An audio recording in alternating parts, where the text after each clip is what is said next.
Yeah, that's right. We're going to talk about the C word. Censorship. A word that gets thrown around a lot these days, especially if you spend any time online. But we're not talking about it in relation to news media, Ivy League universities, social media, or independent content creators. This is about censorship in commercial products by companies with ambiguous double standards. Companies trying to benefit off consumers by setting false expectations, while at the same time placating radical progressives to avoid online controversies. All of this coalescing around the most recent and truly baffling example. Stellar Blade.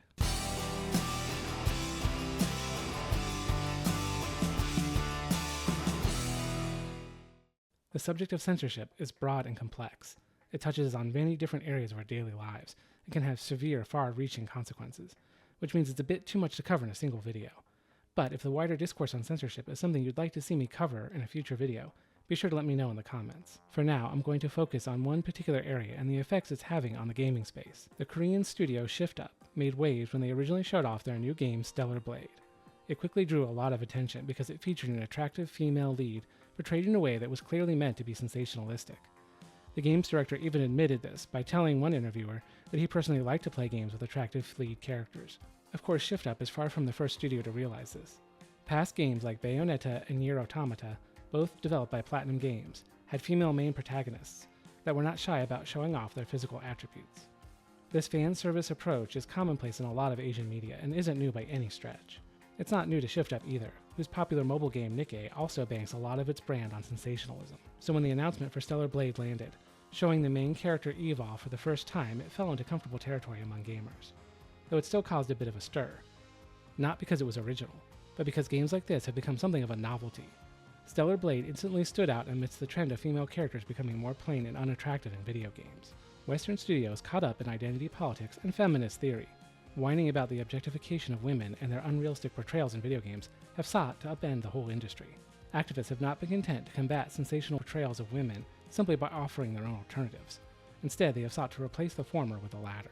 This is evidenced from changes to character designs like Mary Jane in Spider-Man 2, Aloy in Horizon Zero Dawn, the changes to Lara Croft's model over the years, and many, many more examples. Though we have seen a new set of original characters who are all evidently lacking in charm. Gamers have noticed this and have not been quiet about their disapproval. And instead of engaging with them in a fair, honest way, creatives have responded by chastising them instead, acting as if pejoratives and ad hominem attacks form any kind of legitimate defense. It is amidst this roiling tension that Stellar Blade made a name for itself, beautifully swimming against the tide, which gave cause for gamers to rally behind it, taking Stellar Blade as a kind of refutation to modern trends and a return to classic gaming.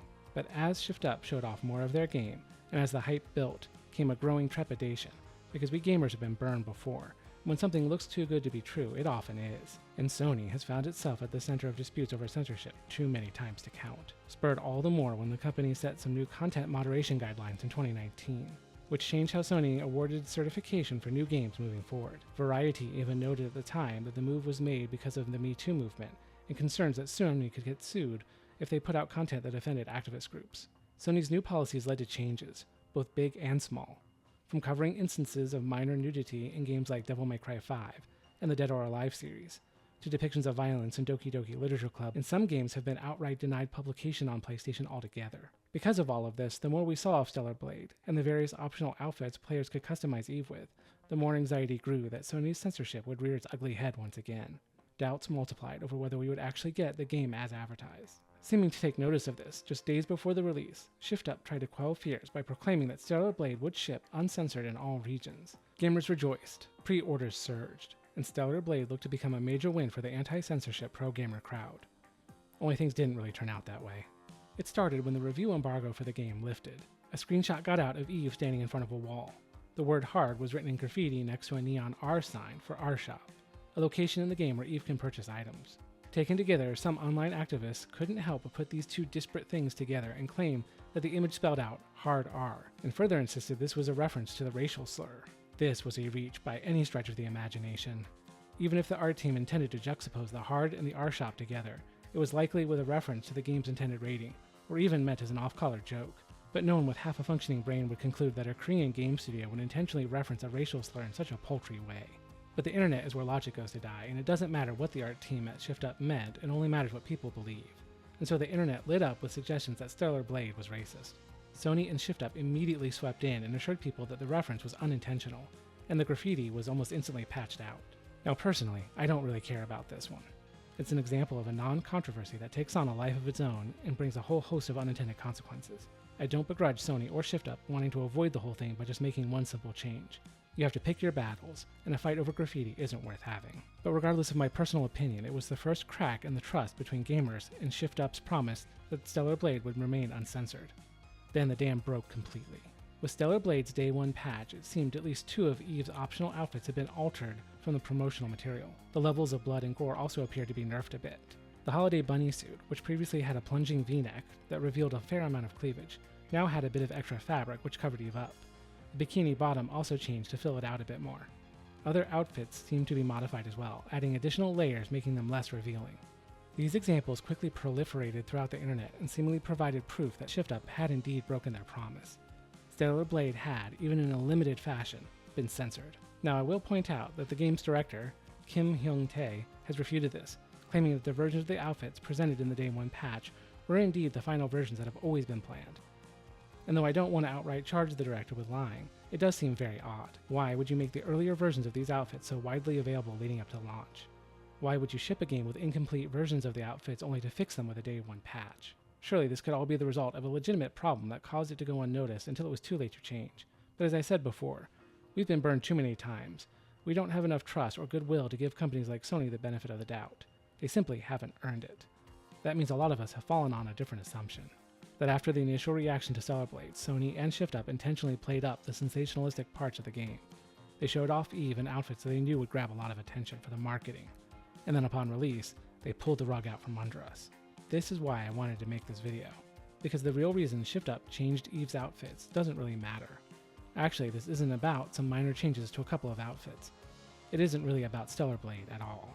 This is about companies baiting customers with something they know audiences want, only to deliver something else. The bait-and-switch tactic has become all too familiar in modern entertainment. Trying to serve two masters, these companies advertise to the customer, but tailor the product to the demands of activists. Sony and ShiftUp obviously played up the sexiness of Eve in various revealing outfits. They used it to appeal to their desired audience, and making a last-minute change, no matter how small, will cause people to feel they have once again been lied to. Because in this case, as well as the broader scope of censorship, it isn't really a political debate, but a human one. The question underlying all censorship is, should anyone have the power to limit what people can see and hear? Who has that right, and who imbues them with that authority? Certainly, we can say companies can choose what to publish and what not to. But the argument hits a brick wall when they advertise something a certain way only to deliver something else. It also hurts their credibility when they are so inconsistent in the application of whatever principles they claim to be using when they enforce their censorship. Sony did not enforce widespread censorship over the nudity and sex scenes in Baldur's Gate 3, or Cyberpunk 2077. They did not stop Naughty Dog from including a racy scene in The Last of Us 2. They didn't stop Larian Studios from adding jiggle physics to male anatomy in the aforementioned Baldur's Gate game. All of these instances are far more explicit and controversial than the cleavage-bearing tops in Stellar Blade. And again, this leads some of us to question the real motive, to wonder if this doesn't have more to do with the underlying controversy that embroiled Stellar Blade from the beginning, the hate generated by Western progressives who seem offended by depictions of attractive females in video games. I would like to believe that Stellar Blade's censorship has more to do with Sony's interference than it does coming from ShiftUp. But regardless, there's a rather simple solution in this case. ShiftUp could easily restore the missing content and then provide players an option in the menu to experience the game the way they want. Plenty of games have options that censor nudity and gore. They have streamer modes that remove licensed music. So it wouldn't be prohibitively difficult to add a similar feature in Stellar Blade. Let gamers decide the more conservative or more racy outfits and put control back in their hands.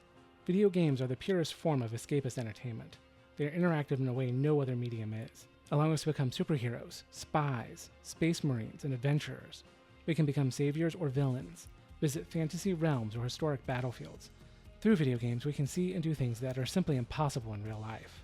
I hope Sony and ShiftUp acknowledge this. I hope they allow their audience the freedom to engage with the media the way they choose, without anyone deciding for us what we should be allowed to see and hear.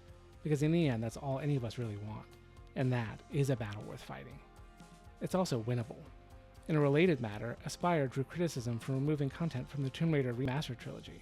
When fan backlash hit, Aspyr reversed course and put the censored content back. So if you're interested in following the Stellar Blade situation, you can follow Grums on X. He's been leading the charge online trying to get Sony and ShiftUp to backtrack on their censorship. There's also a petition at change.org At the time of this recording, it broke 50,000 signatures. So as I wrap up, remember this is all just one Rebel's opinion. If you liked this commentary, please like the video. Thank you to those who have subscribed so far.